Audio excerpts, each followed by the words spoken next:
Hi, everyone, and welcome to yet another lesson. And in this video, we're going to discuss the second theorem of our Euclidean geometry experience. Okay, this theorem 2, as you can see, straightforward, the angle at the center is twice the angle at the circumference. But before we go any further, before we get deep into this, I need to make sure that we are together as far as these few fundamental things are concerned. What are those fundamentals? Please take note, an angle is formed by two arms, all right? And I need you to take note. I've got here arm AB, and I've got here arm CD or DC, all right? So that's very important. Once we start moving these arms around, it's going to be very critical that you're able to trace the arms of each angle, okay? And I'm going to do the same thing for the angle at the center, which is beta, and I will also highlight the arms. One last thing that is extremely important, you need this because you cannot apply the theorem if you do not understand this. Please take note that those two arms, that is the arms for both angles, rest on these 2 points, points B and C. And those points actually form arc BC. It is smaller, so we will refer to it as the minor arc BC. Otherwise, you could also consider the fact that there is a major arc BDC here, but we will not consider that for now. I'll chat about that later, but please be aware of the fact that there are actually a number of arcs here. If you like, you could also talk about arc BD there or arc DC. An arc, by the way, this is what I mean when I say an arc. This is just a portion of the circumference, okay? I hope you have seen that. Remember, the circumference is this whole thing, the perimeter of the circle, all right? So very, very important. If you're going to apply this theorem, if you're going to relate the angle at the center with some angle at the circumference, you must make sure that the arms, the pair of arms of both angles actually lie or rest at exactly the same 2 points, okay? If you catch this, then we're good. I'm happy for us to move forward. Right, let's get to business. Now, this is the main form or the standard form or the well-known form, if I may say, of this theorem. So people see this one, they get excited. They're like, yes, I've got this, until we start tweaking things around and so forth. So I need to be aware that this is not the only way the theorem will be presented. I could play around this and move this line there, okay? I need to be aware I could make that little kite that I had initially, I could move it and make it skew like that, or like that, or like that, or like that. I needed to be aware of that. Or I could even play around with one of the bottom ones here. As let's look at that. So as I move, the nice thing about this, because it's a theorem, meaning it's a fact that will always be true. You can see the angles are also adjusting automatically there. And so the point that I want you to get here is that the shape is this, is the kite kind of shape. So be aware. Whenever you see this, we can play around. It could be like this as well.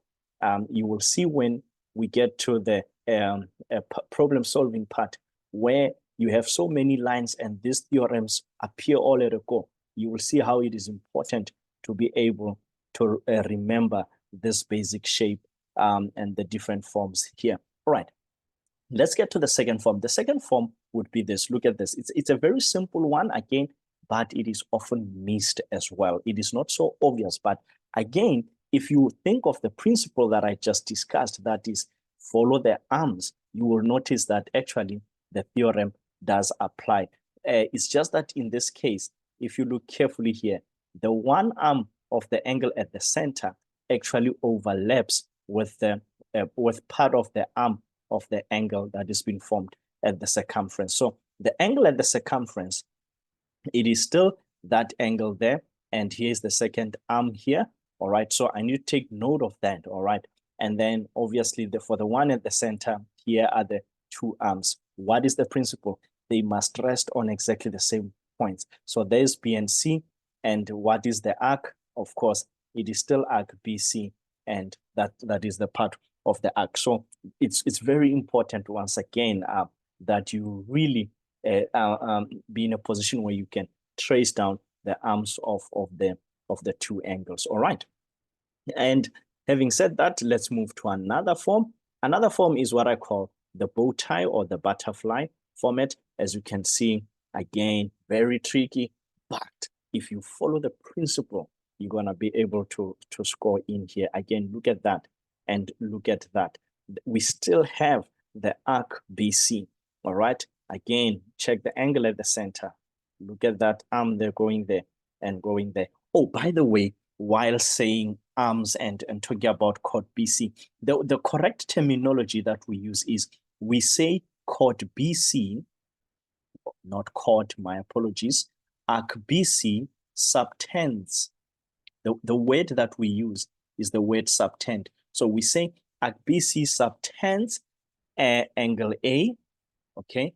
And I will put a hat to differentiate the angle from the point, and also subtends angle D. Take note that if I wanted to refer to this angle A, and then I would have to say the reflex angle A. That's how I would refer to that part. That is, if the numbers are not given. In other words, if the angle is not divided in numbers like that, then I would have to use that word. I'll have to use the word reflex, because that part of the angle is actually a reflex angle. All right. So that is the bow tie formation. I hope you recognize it. I hope you will be able to recognize it even in the exam. Take note, it can also come the other way. We can also make it very narrow and all that. So you can make it like that, so non-obvious like that and all that. If you will just stick to the principle, you're gonna win. All right.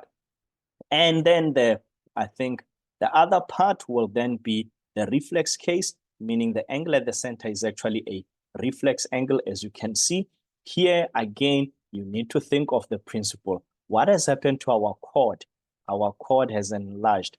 It is now a very big chord, and that is what is actually stretching this angle at the center to be a reflex. Look at the arms. There are the arms. They still align, or they are still subtended by arc BC. And of course, the angle at the circumference, there it is also subtended by arc BC. So the reflex case, just like other cases, can also be presented in different forms and sorts. I could change and do that. You'd still need to recognize and see that this is still the angle at the center, twice angle at the circumference situation. It could be like that, it could be like that, it could be like that, etc., etc. All right. I hope you're getting the gist, you're getting the point behind all this. I probably now sound boring to you and all that. So I'm going to stop right here, having presented all these forms to you. And in the next video, I will now be taking a few examples showing you how to apply this theorem. Of course, in for each case, under each case. Later on, as you go along and follow the series, we will then get to a situation where we are faced with all theorems and we have to actually extract them based on the information given. I hope you've enjoyed this. Do hit the like button and don't forget to subscribe for more updates that I'll be posting later on. Cheers.